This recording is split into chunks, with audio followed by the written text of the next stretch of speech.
What is up, team? It's your boy Sledge from the SledgeIncTeam, back with another video. And today we are episode 1 of FindOut, behind the scene with credit card content creators. And today we have 3 creators here answering these 3 questions.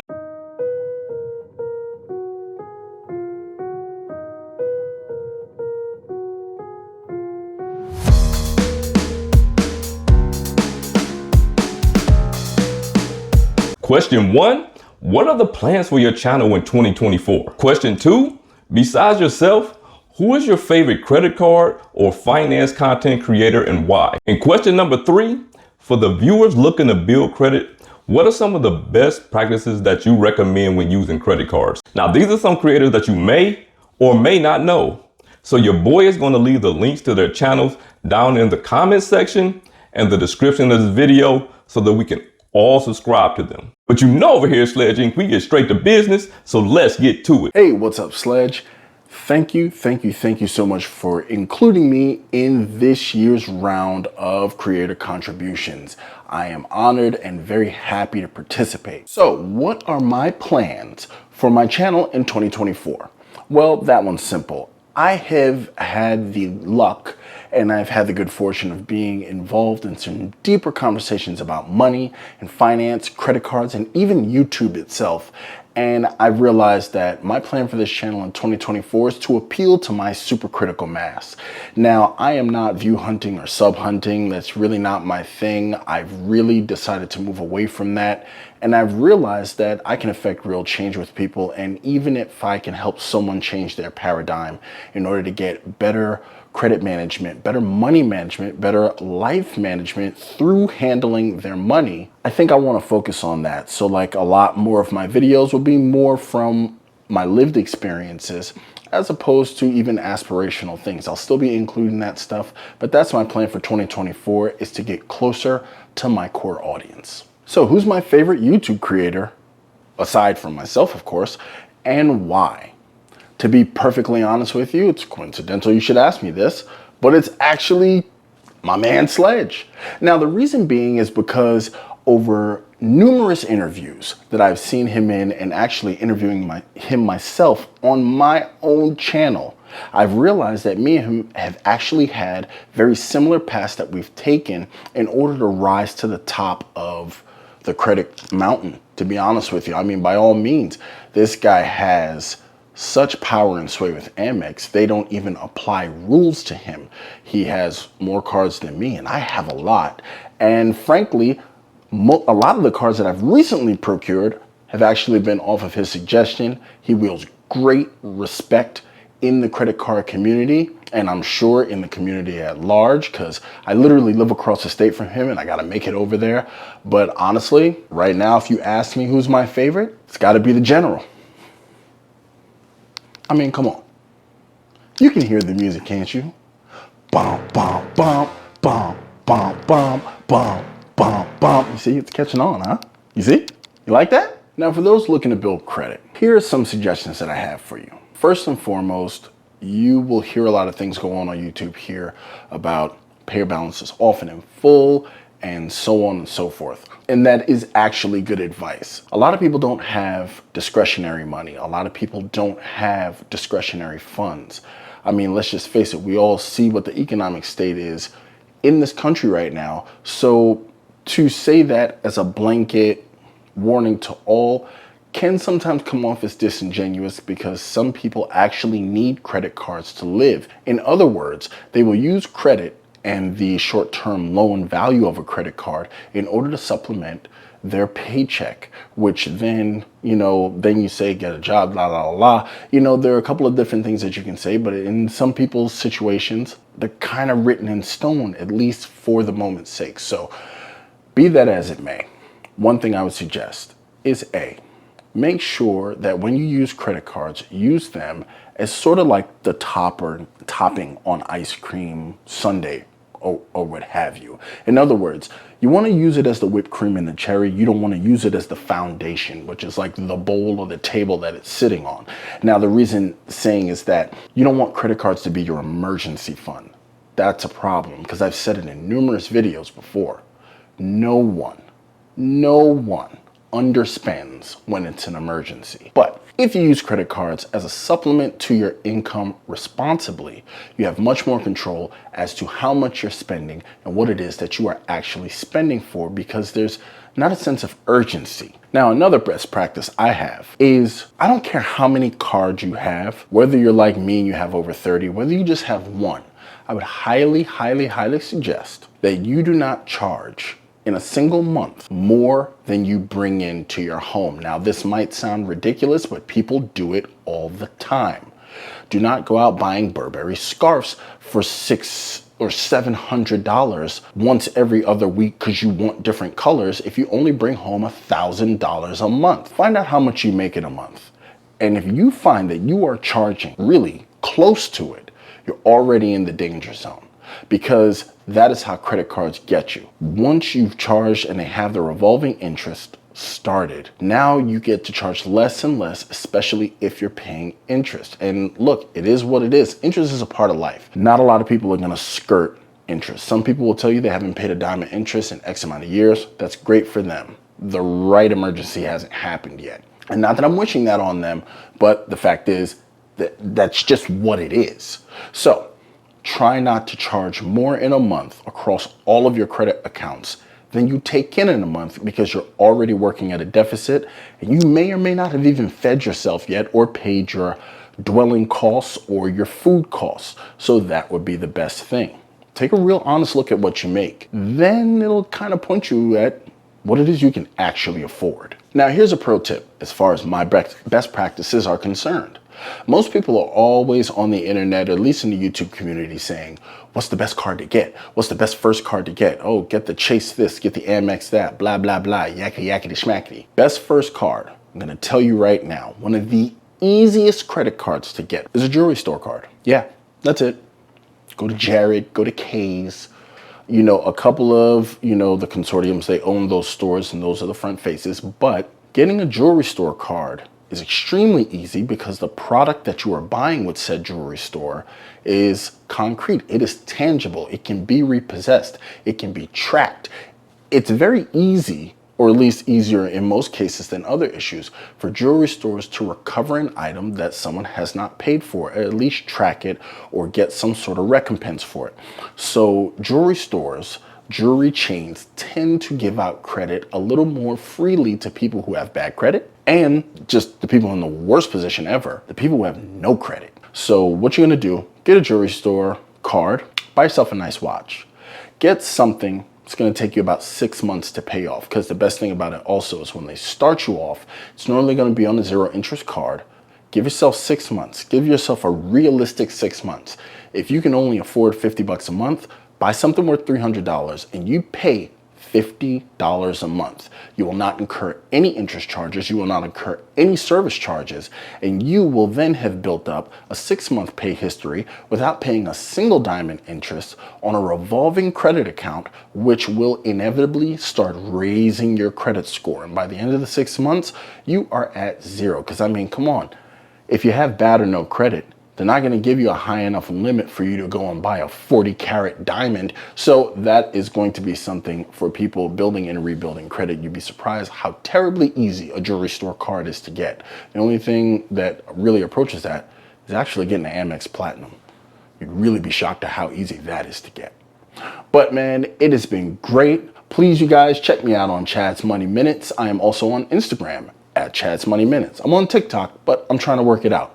But that's at Chad's Money Minutes. I'm also on Facebook, but I just literally go there to laugh at stuff because that's where I get the best jokes from. But man, I really appreciate you, Sledge. Thank you so much for having me to be a part of this. Once again, I was in last year's round. A lot of fun. I got to see some perspectives on a lot of creators, and I really do enjoy it. I can't wait to see who joins me in this creator contribution. But as Sledge would say, the separation is in the preparation. Salute.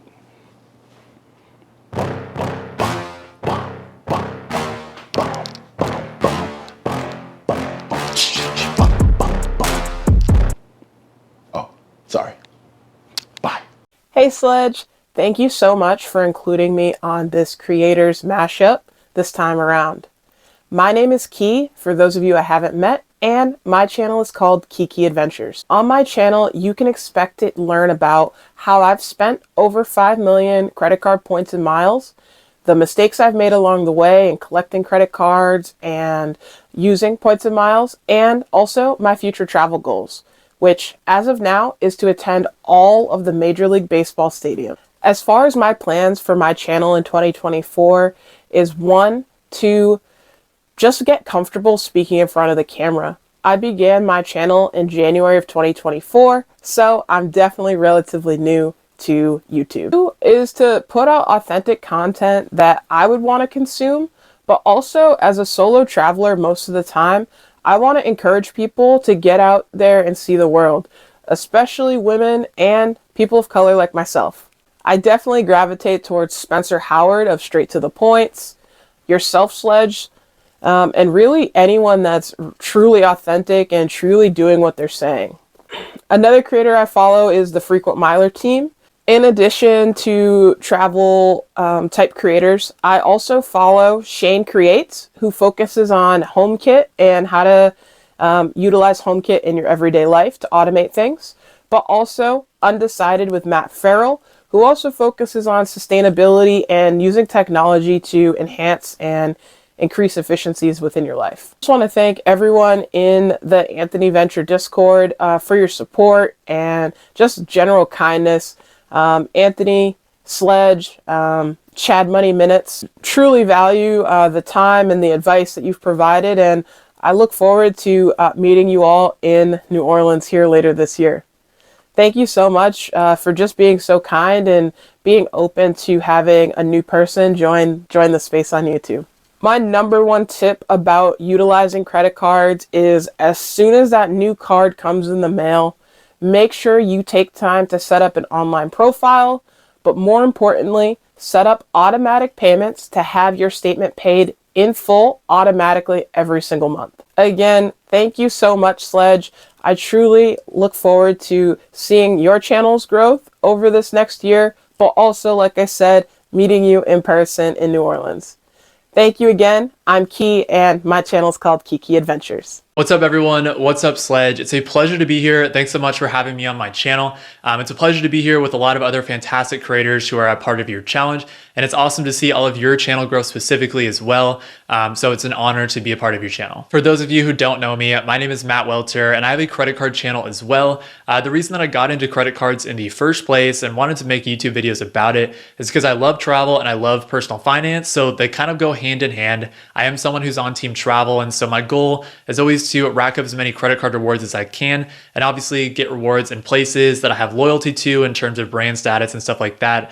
But ultimately try to travel as much as I can into as many places as I can, obviously for free, utilizing credit card rewards and having some of those experiences that I would have otherwise not have had. But my goal this year for my channel in 2024 is I want to stay focused more on the process. So I think it's really easy, and I do this a lot myself in the past, is to really focus on the results. So your emotions are dictated whether your video does really well or does really bad. And it can definitely feel pretty defeating when you put in a lot of work for a video, then let's say the video flops or doesn't do as well as you thought, and you never really know which videos are just going to do better and maybe perform better for your audience.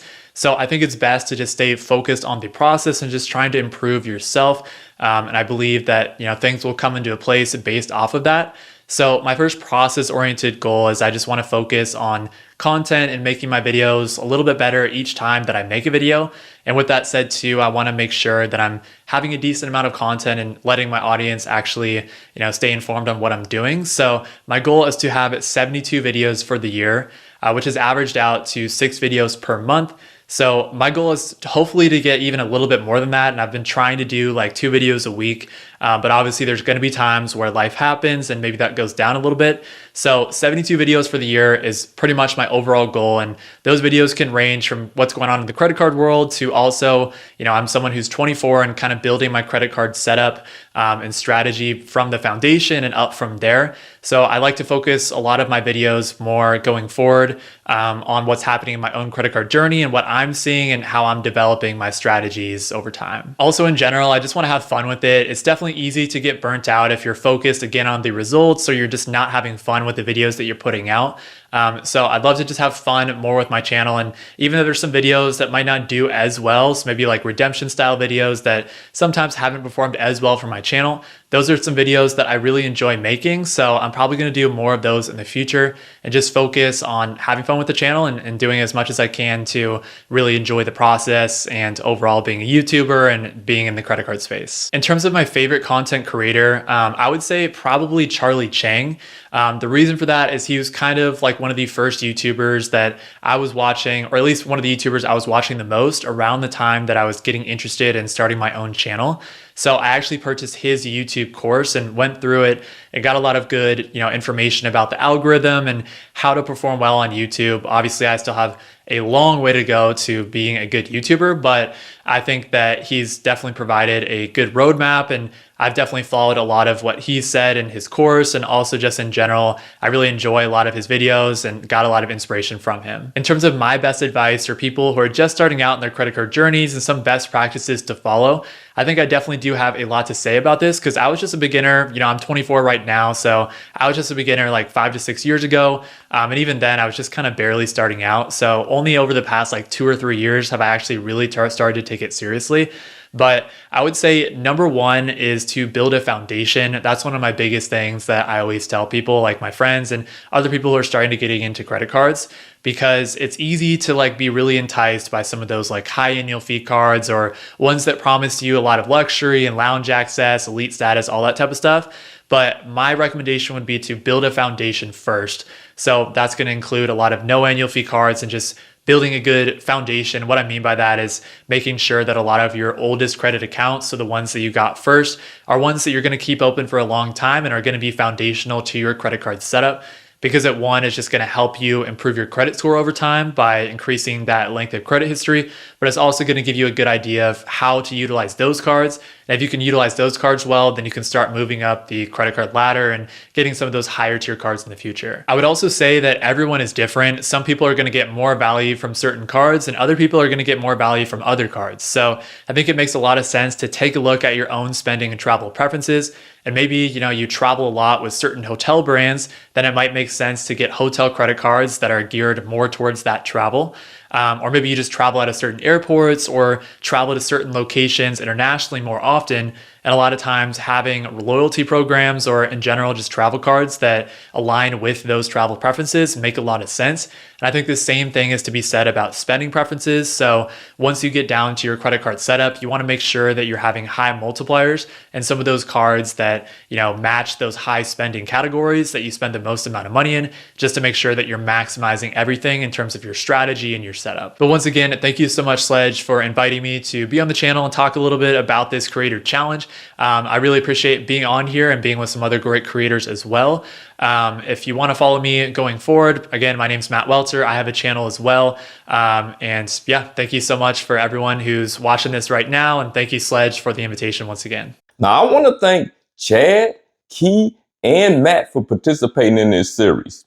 But this is just episode 2, and you never know who might be in a future collaboration on FindOut.